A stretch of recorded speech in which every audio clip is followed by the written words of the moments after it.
Chapter 38 Guided Notes from the Countryside to the City. The greatest impact of industrialization on America was urbanization. Factories spread all across the United States, but they did not spread evenly. Most were in the Northeast, Great Lakes, and on the West Coast. As a result, the workforce went from the countryside to the city. By 1860, 1/6 of the American population lived in urban areas. But by 1900, that number grew to 1/3. During the same time period, the urban population increased 4 times, but the rural population only doubled. By 1920, the majority of Americans lived in cities. Many benefits of cities on the general populace were able to come about in this new era. Citizens could now enjoy better and cheaper products. Technology created possibilities with the skyscraper. Electric cars and trolleys decreased commuting time for middle-class citizens. Many products were able to be produced on this new huge market, and the light bulb transformed homes and businesses. People could now share ideas with ease.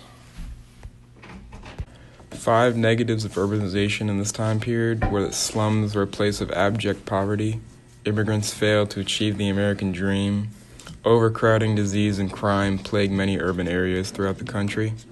Pollution and sewage plagued the metropolitan centers and polluted the drinking water, as well as many of the trash was dumped in the cities and the streets and the rivers. Corruption and local leadership often blocked needed improvements for the cities. And we need to keep in mind that all of these demographics shifts did not necessarily make the U.S. better or worse, it just changed the fabric of the society throughout the country. At the turn of the 19th century, immigration was nothing new to America. All citizens can claim some sort of experience of immigration, whether it be prosperity to spare or brought by force or by choice. Immigration to the United States reached its peak from 1820 to 1920. So-called old immigration brought thousands of Irish and Germans to the New World.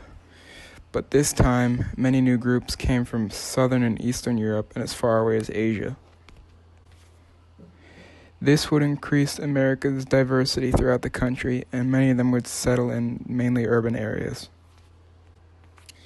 People with new complexions, new languages, and new religions would confront the old, already diverse American mosaic and change up the entire social structure of the country.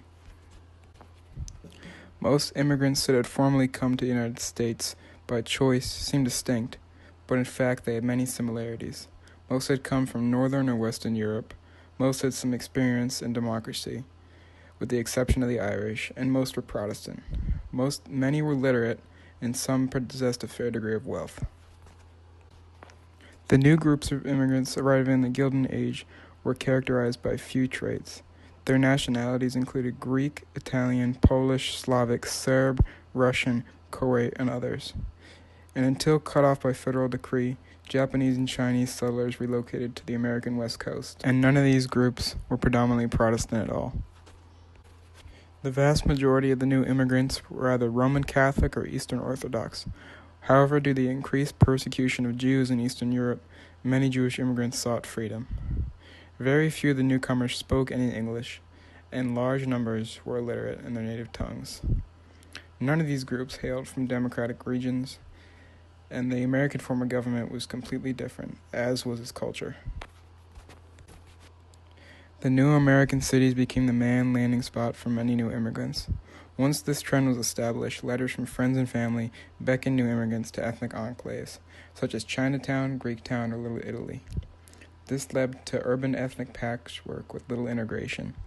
The Dunbelt tenement and all of its woes became the reality for most newcomers, until they could save up for an upward move. Despite the terrible working conditions and the horrors of tenement housing and factory work, many immigrants agreed that the wages they earned and the food they could eat surpassed their former realities. Still, as many as 25% of European immigrants at this time never intended to become American citizens. So-called birds of passage simply earned enough income to send to their families and return home to their former lives. Many Americans did not welcome the new immigrants with open arms at all. While factory owners greeted the rush of cheap labor with zeal, laborers often treated their new competition with hostility. Many religious leaders were awestruck at the increase of non-Protestant believers, and racial purists feared the genetic outcome of the eventual pooling of new bloods. Gradually, the so-called nativists lobbied successfully to restrict the flow of immigration. In 1882, Congress passed the Chinese Exclusion Act, barring the ethnic group from entering the country at all. 25 years later, Japanese immigration was restricted by executive agreement. These two Asian groups were the only ethnicities to be completely excluded from immigration to America. Criminals, contract workers, the mentally ill, anarchists, and alcoholics were among groups that were gradually barred from entry into the United States by Congress. In 1917, Congress required the passing of a literary test to gain admission into the country. And in 1924, the door was shut to millions by placing an absolute cap on new immigrants based on their ethnicity. The cap was based on the United States population of 1890, and therefore was designed to favor the previous immigrant groups that had entered the country. However, millions of immigrants from different ethnic backgrounds and regions had already come to the country. And during the age when the Statue of Liberty beckoned the world's huddled masses yearning to breathe free, American diversity mushroomed. Each of the ethnic groups that entered the country brought new pieces of old culture and made contributions to a new one. Although many former Europeans swore to their deaths to maintain their old ways, their children did not agree. Most enjoyed a higher standard of living than their parents. They learned English easily and sought out American lifestyles. And to the extent America was now a melting pot of new ethnic groups and cultures. As the cities spread outward across the land, they also spread upward into the sky. Industrialists needed to start maximizing small holdings. Many inventors came to the scene and were able to help the production of new buildings and skyscrapers. Elisha Otis invented the elevator in 1861. The elevator opened up a whole new world of potential for metropolitan cities and building upwards. The foremost designer of the modern skyscraper was Chicago architect Louis Sullivan. His designing motto was "Form follows function." In other words, the purpose of the structure was to be highlighted over its elegance. Beginning with the Wainwright Building of St. Louis in 1892, Sullivan's steel frame became the standard for American skyscrapers for the next 20 years. Chicago was a perfect site for this new development because much of the city has been burned down by the Great Fire of 1871. At this time, mass transit was evolving as well. People could reach their destinations even faster now. Cable cars were operational in cities such as San Francisco and Chicago by the mid-1880s. Boston completed the nation's first underground subway system in 1879, and now middle-class Americans could afford to live farther away from the city's core. Bridges such as the Brooklyn Bridge and improved regional transit lines fueled this trend. The invention of a light bulb was a critical piece of life to those that lived in the cities.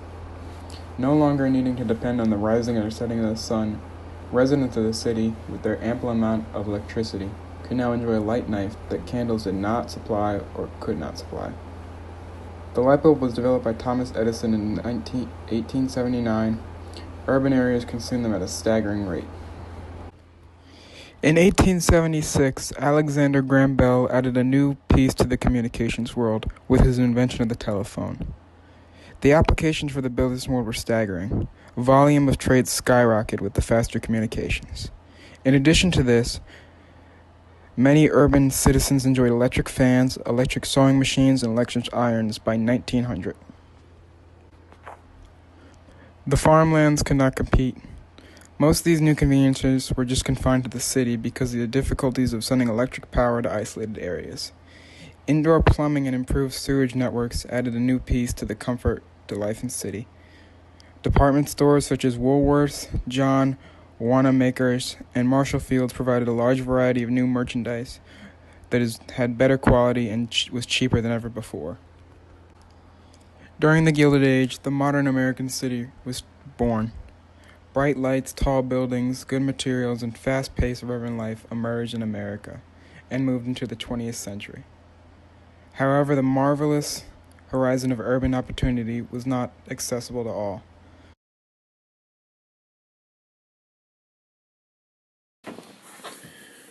Corruption began to run wild in many of these new American cities. New mayors were surrounded with many public demands for improved schools, more efficient transit, cleaner water, new bridges, etc. Many of these new mayors did not have the resources or personnel to deal with these problems.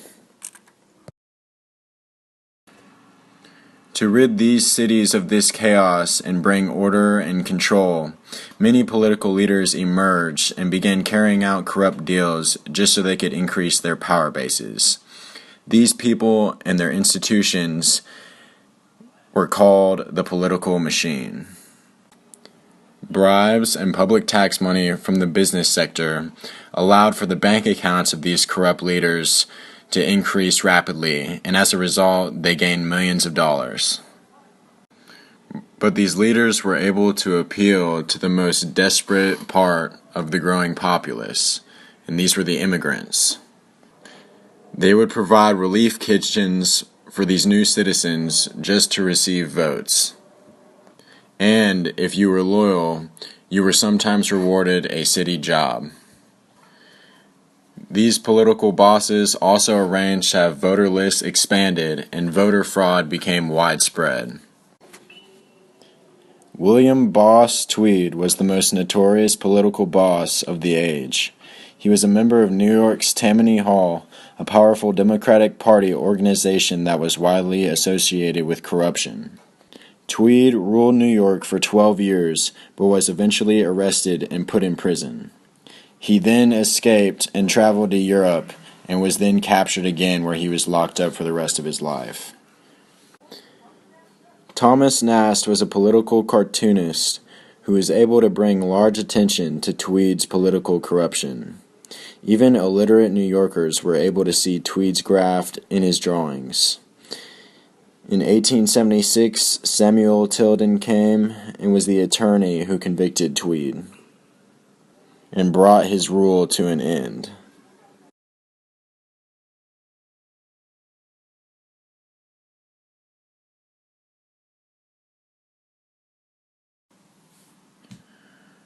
While American cities allowed for many upper-class and even middle-class Americans to live rich and glamorous lifestyles, there were many poor and lower-class citizens that lived in the slums that many did not see or notice.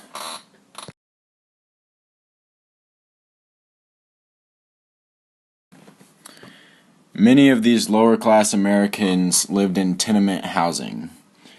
The dumbbell tenement housing was the structure of building designed for the poor and mass housing. It was designed by James E. Ware and was built to allow more light into the building at its center. Tenement housing also had many setbacks. Disease in tenement housing spread like wildfire because of massive overcrowding. Cholera, yellow fever, and tuberculosis were the largest killers. Almost 25% of newborn babies in cities died before the age of 1. These poor and desperate people also often resorted to crime just to provide for their families. Many youths joined gangs amidst the dread they had for a life of monotony in a factory. Gambling, prostitution, and alcoholism were widespread. Barely any crime could be stopped because of understaffed and underpaid city police forces. Waste and garbage became a large problem for many of these cities. Public sewers were improving, but the disposing of human waste was increasingly a problem. Trash collection was not systemized, and trash was dumped on the streets and in waterways, and many people's water was then contaminated.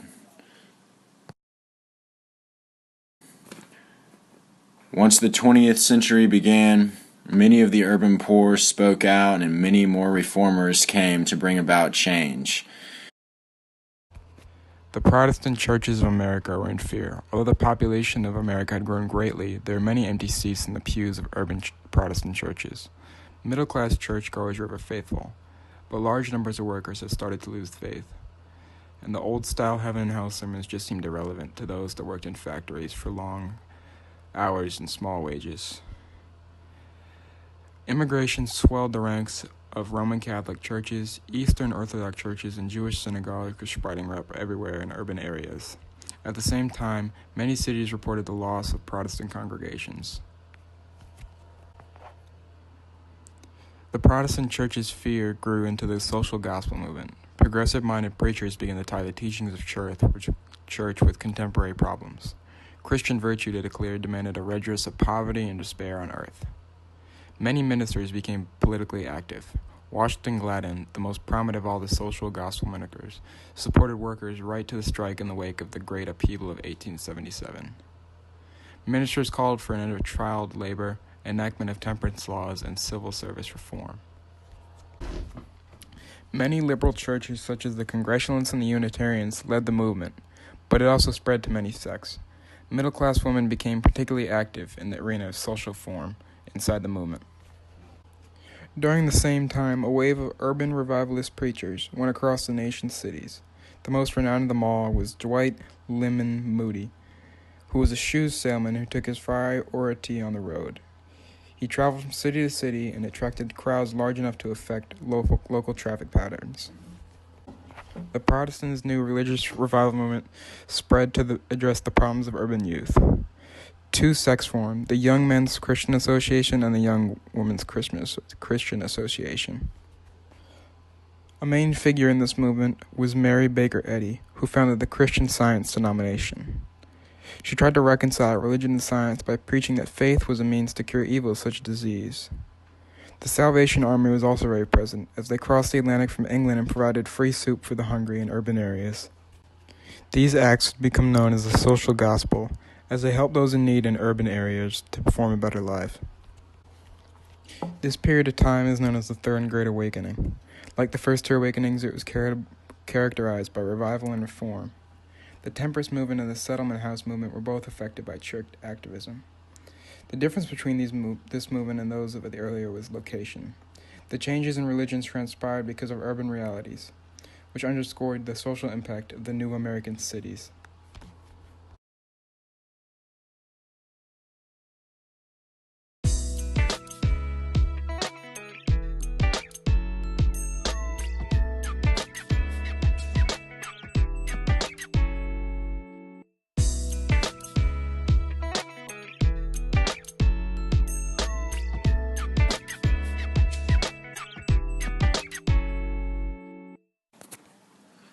Many upper-class American homeowners now desired to add paintings and decorations to their walls. The demand for art was at an all-time high, and many artists spurred up to create works that depicted both the glories and the hardships of this new era. This era became known as the American Renaissance. Patronage for American arts was higher than ever before.